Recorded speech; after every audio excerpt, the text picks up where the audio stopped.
Is your name Ariel? Because you look like you were mermaid for me.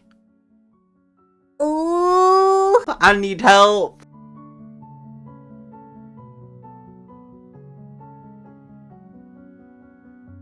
Hello everyone, how are you doing on this fine day? I hope you're looking after yourselves. If you're new here, hi, my name is Noah and I am the bookworm. And today I'm here to talk about Tusk Love, which I finished on a reading sprint. This is a romantasy novel set in the world of Critical Role's Exandria. I always pronounce things wrong. Yeah. But the main thing is with this you don't need to be familiar with the series to read it. But let's just kind of dive into this. Story synopsis, we got Guinevere. This person right here. You got Guinevere and Oskar. So, Guinevere is the daughter of a really stupid, ambitious merchant. And she is basically raised up to marry into a noble house because the family's poor and they're like, we're gonna get rich, we beget.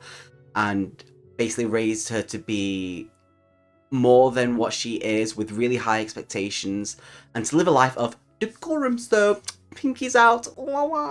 But the main thing with her is that she dreams of more, of freedom, adventure, of something beyond what she has been basically born to be. Her dad sends her out on a caravan with the most smallest amount of guards you possibly can, while obviously she's traveling with goods to a place where she's going to meet her parents, and she's attacked by bandits, and that's where Oskar comes in, who is a half-orc, very broody, with his own sort of baggage going on.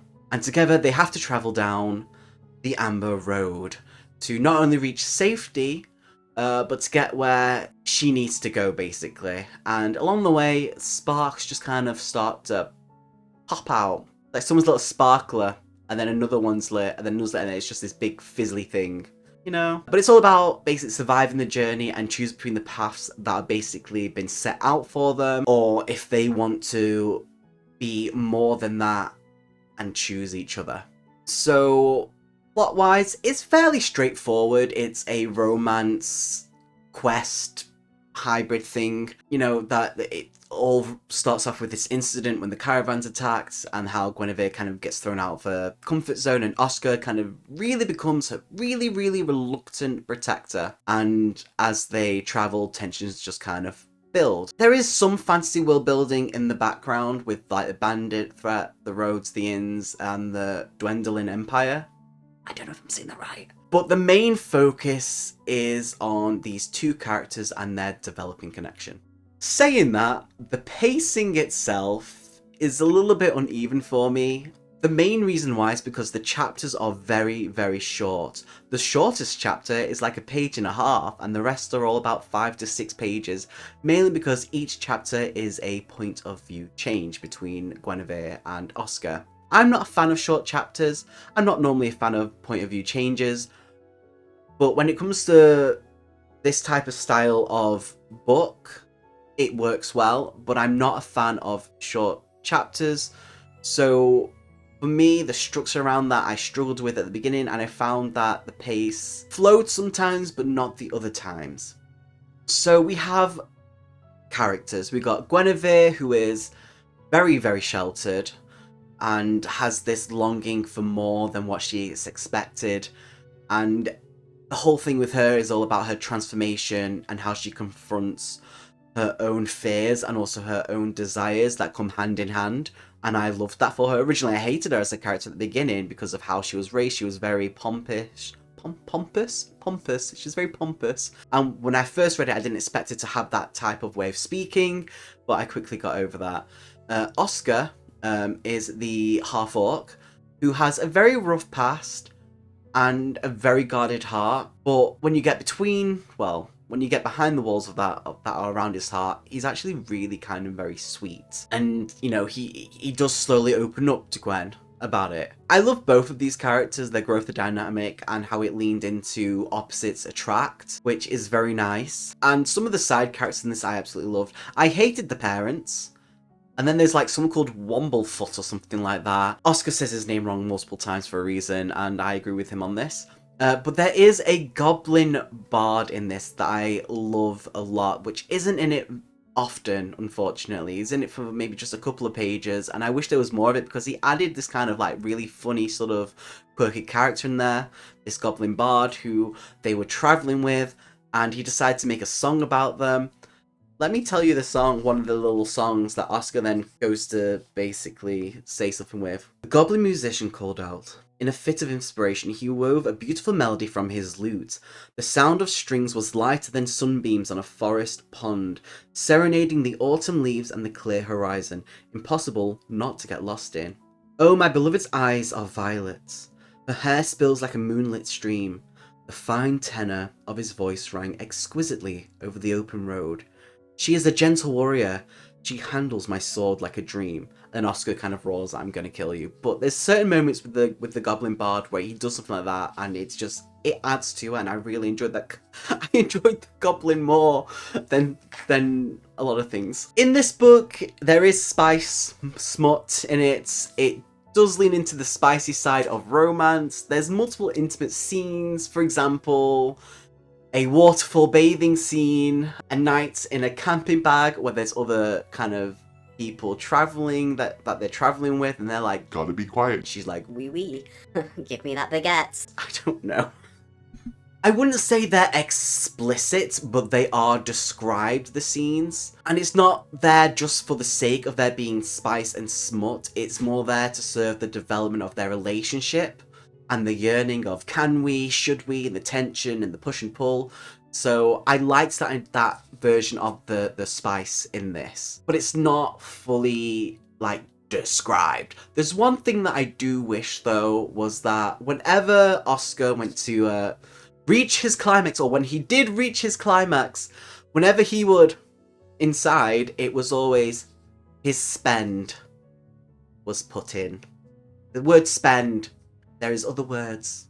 Please, I know that it's not the main focus, but it was a bit jarring to be like, Spend? Spending what? because I'm an idiot. That's what it's like for me. I'm an idiot. I'm an absolute idiot. So my thoughts, the pros and cons of this. The pros, I enjoyed the romance between them, between Gwen and Oskar. There is a genuine, real kind of sort of chemistry build up with them as their journey goes on, and somewhat emotionally satisfying in a way. The world setting is fun and accessible, even if you don't know the original campaign for Critical Role. It's a nice blend of fantasy and romance, so it works really well if someone just kind of wants to buy this just to read it. The smut is handled decently. It fits the tone, it complements the story rather than overwhelming it, because it's not the main focus, which I like when that's like that in the book. I don't want, when I buy a book and it's like, Wee, it's got smut. I don't want the smut to be like the main focus.